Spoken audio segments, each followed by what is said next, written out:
World's best law of attraction money and success coach అయిన ప్రముఖ షేక్ అన్వర్ గారిచే జూన్ 1 హైదరాబాద్ లో జరిగే one day magic of law of attraction and millionaire mind work shop కి register చేసుకోండి. నమస్తే, వెల్కమ్ టు సుమన్ టీవీ. నేను మీ యాంకర్ సరి. ప్రజెంట్ జూన్ మాసంలో ఏ రాశుల వారికి ఎలా ఉండబోతుందో వీటి గురించి ఇన్ఫర్మేషన్ షేర్ చేసుకోవడానికి మనతో పాటు వేదిక ఆస్ట్రాలజర్ ఉమా గారు ఉన్నారు. వారిని అడిగి తెలుసుకుందాం. నమస్కారం ఉమా గారు. నమస్తే అమ్మా. ముందుగా ఉమా గారు, ద్వాదశ రాశుల వారికి గ్రహ సంచారం ఈ మంత్లో ఎలా ఉండబోతుంది, ఎస్పెషల్లీ జూన్లో? తప్పకుండా అండి. మేజర్గా చూస్తే కనుక మనం మేషరాశిలో అంటే కాలపురుష చక్రంలో మేషరాశిలో శుక్రగ్రహ సంచారం అనేటువంటిది నడుస్తుంది. వృషభంలో జూన్ 15వ తారీఖు వరకు రవిగ్రహ సంచారము, జూన్ 15 తర్వాత రవి మిథునంలోకి సంచారం చేయడం అనేటువంటిది జరుగుతుంది. అయితే బుధగ్రహ సంచారం అనేటువంటిది జూన్ 6వ తారీఖు వరకు వృషభంలో సంచారం చేస్తుంటే జూన్ 6వ తారీఖు దగ్గర నుంచి మిథునంలోకి మారడం జరుగుతుంది. మిథునంలో ఆల్రెడీ జరిగినటువంటి మే 15వ తారీఖునే మారినటువంటి గురుగ్రహ సంచారము ఆల్రెడీ ఉంది. సో మిథునంలోకి రవి, బుధ, గురు అనేటువంటి ప్లానెట్స్ 15వ తారీఖు తర్వాత 3 ప్లానెట్స్ అక్కడ చేరతాయి.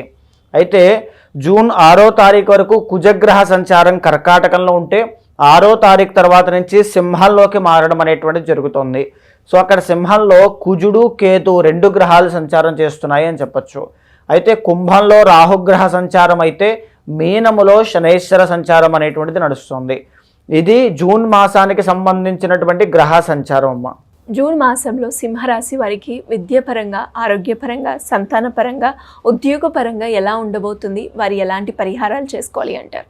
సింహరాశి వాళ్ళకి మనం ప్రధానంగా మాట్లాడుకోవాలి అంటే మే 15వ తారీఖు దగ్గర నుంచి గురుబలము అనేటువంటిది ఆల్రెడీ పెరిగింది. చాలా సందర్భాల్లో మనం చెప్పుకున్నాము.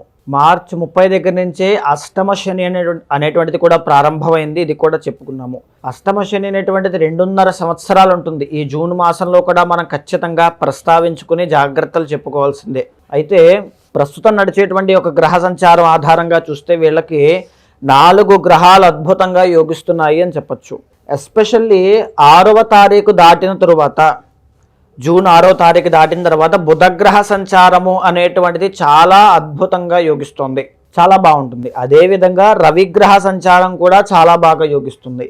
రవి, బుధులు కలిసి సింహరాశి వాళ్ళకి జూన్ 15వ తారీఖు దాటిన తరువాత నుంచి అద్భుతమైనటువంటి రాజయోగాన్ని వీళ్ళు అనుభవిస్తారు అని ఖచ్చితంగా చెప్పచ్చు. వీళ్ళ స్థాయి పెరిగేటువంటిది, గౌరవ మర్యాదలు పెరిగేటువంటిది, కెరీర్లో ఒక కొత్తదైనటువంటి మార్పు, కొత్తదైన టర్నింగ్ పాయింట్ అనేటువంటిది వీళ్ళకి రాబోతుంది. గొప్ప గౌరవ మర్యాదలు, గౌరవ సత్కారాలు, అవార్డు కానీ ప్రశంసలు కానీ ఏదైనా సరే 100% జూన్ 15వ తారీఖు తర్వాత నుంచి వీళ్ళకన్నీ కూడా కనబడుతున్నాయి. దీనికి తోడు పర్సనల్ చార్ట్ కూడా వీళ్ళకి కోఆపరేట్ చేసి సహకరించిందా అద్భుతమైనటువంటి రాజయోగాన్ని, టర్నింగ్ పాయింట్ని వీళ్ళు ఖచ్చితంగా అందిపుచ్చుకుంటారు. అయితే లాభస్థానంలో గురుగ్రహ సంచారం మనం ఇందాక చెప్పుకున్నటువంటిది చాలా మంచి శుభ పరిణామము. వివాహాది శుభ కార్యక్రమాలకైనా లేదా ఎలాంటి శుభ కార్యక్రమములకైనా ఏదైనప్పటికీ కూడా ఫైనాన్షియల్ గెయిన్స్ అయినా, గౌరవ మర్యాదలైనా, ఒక ఇల్లు కట్టుకునేటువంటి యోగమైనా ఏదైనా ఈ మాసం దగ్గర నుంచి వీళ్ళకి ప్రారంభం అవుతుంది. గురుడి యొక్క సంచారం మూలాన చాలా బాగుంటుంది. అయితే అన్నిటికంటే అతి ముఖ్యమైనటువంటిది ఏంటి అంటే 9వ స్థానంలో శుక్రగ్రహ సంచారము ఎక్స్ట్రాడినరీగా యోగిస్తోంది.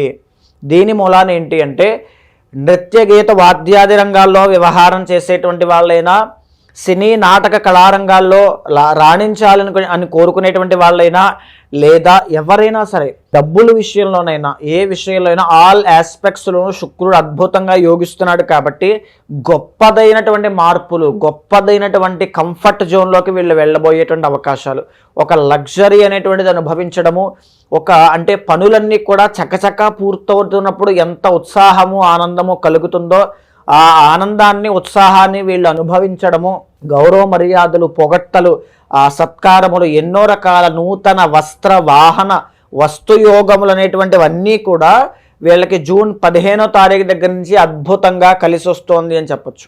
అయితే నెగటివ్ సైడ్ మనం మాట్లాడుకోవాలి అనుకుంటే లగ్నంలో కేతుగ్రహ సంచారం అనేటువంటిది నడుస్తుంది. దీని మూలాన ఎప్పుడైనా సరే కేతు ఈ ఇయర్ ఎండ్ వరకు వీళ్ళకుంటారు. కాబట్టి జూన్ మాసమే కాదు, ఏం చేయాలి అనేటువంటి ఒక డైలమా, దేంట్లోకి వెళ్ళాలి అనేటువంటి ఒక కన్ఫ్యూషన్, తెలియనటువంటి ఒక సందిగ్ధమైనటువంటి పరిస్థితుల్లో ఇరుక్కుని అదొక తెలియని మనశ్శాంతి లేకపోవడము, ప్రశాంతతకి దూరం అవ్వడం లాంటివి వీళ్ళు అతిగా ఆలోచించి మనసు పాడు చేసుకోవడం అనేటువంటిది ఖచ్చితంగా వీళ్ళకి కనబడుతుంది. అయితే 12వ స్థానంలో కుజగ్రహ సంచారము 6వ తారీఖు వరకు, తర్వాత 6వ తారీఖు తర్వాత లగ్నంలో కుజగ్రహ సంచారము, రెండూ కూడా యోగదాయకం కాదు. ఆరోగ్యాన్ని కాస్త శ్రద్ధగా అన్నీ చూసుకోవాలి. జ్వరానికి సంబంధించి, ఉష్ణ వ్యాధులకి సంబంధించి, చర్మ వ్యాధులకి సంబంధించి, బ్లడ్కి సంబంధించి, డెంటల్ ప్రాబ్లమ్స్కి సంబంధించి అన్ని విషయాల్లోనూ కూడా కాస్త శ్రద్ధ అనేటువంటిది వహించడము, శత్రువుల పట్ల జాగ్రత్త అనేటువంటిది కూడా వహించాలి. శత్రువుల పట్ల అజాగ్రత్తగా ఉన్నట్లయితే ఇబ్బందులు ఖచ్చితంగా ఉంటాయి. భూ విషయాల్లో, ల్యాండ్ డిస్ప్యూట్స్ విషయంలో డబ్బు అనేటువంటిది నష్టపోవడం ద్వారా అనేక రకాల సమస్యలకు గురయ్యే అవకాశం కూడా ఎక్కువగా కనబడుతోంది అని చెప్పచ్చు. అయితే 7వ స్థానంలో రాహుగ్రహ సంచారం మూలన రిలేషన్షిప్లో కానీ, పెళ్ళైనటువంటి వాళ్ళు వైవాహిక జీవితంలో కానీ, భర్త లేదా భార్య స్పౌస్ దగ్గర నుంచి అనేక రకాలైనటువంటి ఒత్తిడికి గురవ్వడము, ఒక తెలియనటువంటి మిస్అండర్స్టాండింగ్కి గురవ్వడం లాంటివి కనబడే అవకాశం ఉంటుంది.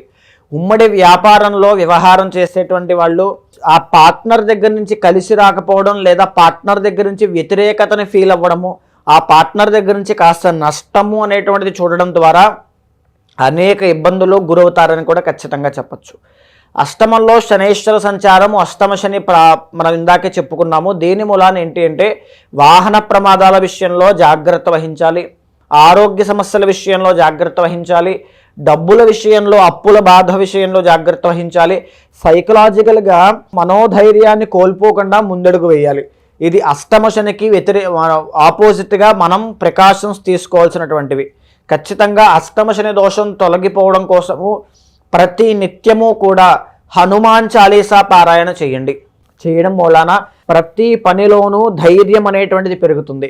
సాహసోపేత నిర్ణయం తీసుకునేటువంటి ఆ ధైర్యము, సాహసము ఈ హనుమాన్ చాలీసా వల్ల మీకు దక్కుతాయి. శని యొక్క ప్రభావం తగ్గుతుంది. అదేవిధంగా శత్రువుల బాధ నుంచి కూడా బయటపడతారు. ఒకవేళ శక్తి ఉన్న వాళ్ళైతే స్వామికి, హనుమంతుడికి మన్యు సూక్తము ద్వారా అభిషేకం చేసిన, మన్యు సూక్తం ద్వారా హవనము చేసిన, లేదా సుదర్శన హోమం అనేటువంటిది జరిపించిన, లేదా రాహు అనేటువంటిది, శని అనేటువంటి దోషములు ఉన్నాయి కాబట్టి ఖచ్చితంగా నవగ్రహ శాంతి అనేటువంటిది జరిపించిన చాలా గొప్ప ఉపశమనము అనేటువంటిది చూస్తారు.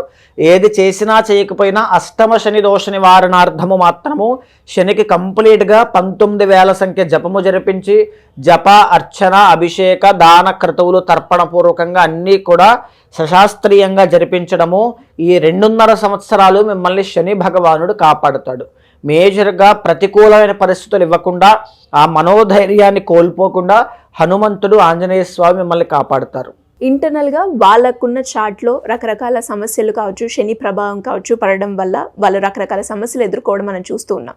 అలాంటి వాళ్ళు ఎవరైనా కూడా మిమ్మల్ని అప్రోచ్ అయ్యి వేదిక ఆస్ట్రాలజీ పరంగా పరిష్కారం చేసుకోవాలి అంటే ఎలా ఉంటుంది?